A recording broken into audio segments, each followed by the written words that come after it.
કયા ભાજપના નેતાઓએ પોલીસને મોકલ્યા, કયા ભાજપના નેતાઓના ઈશારે લાઠીચાર્જ થયો, કયા ભાજપના નેતાઓના ઈશારે અહીંયા 27 જેટલા ટીયર ગેસ છોડવામાં આવ્યા અને કયા ભાજપના નેતાના ઈશારે અહીંયા 50 થી પણ વધારે રાઉન્ડ ફાયરિંગ કરાવવામાં આવ્યું।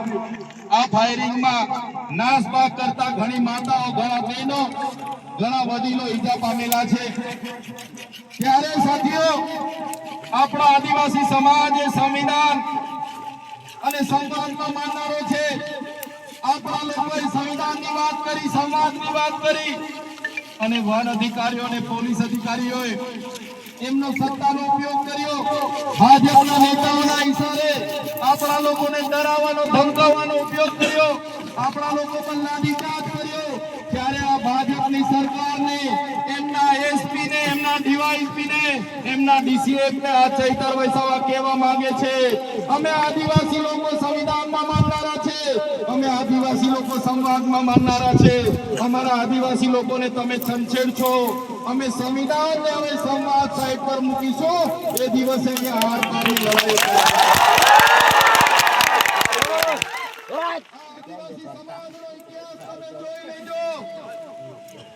આઝાદીની લડાઈમાં અમારા ગુરુ ગોવિંદજી લડ્યા છે, ભગવાન બિરસા મુંડા લડ્યા છે, તાત્યા નાયક લડ્યા છે, ખાત્યા નાયક લડ્યા છે, જલકારી બાઈ લડી છે, મહારાણા પ્રતાપનો ઇતિહાસ જોજો, અમારા પૂજા ભીલ લડ્યા છે।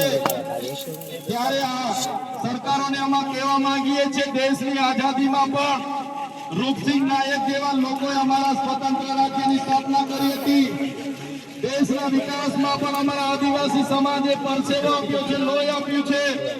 દેશના વિકાસમાં જ્યાં ડેમોની જરૂર પડી, અમારા લોકો વિસ્થાપિત થયા છે, કોરિડોરની જરૂર પડી, અમારા લોકો વિસ્થાપિત થયા છે, નવા નેશનલ હાઈવે બનાવવા અમારા લોકો વિસ્થાપિત થયા છે, એરપોર્ટ બનાવવા માટે અમારા લોકોએ જમીનો આપી છે।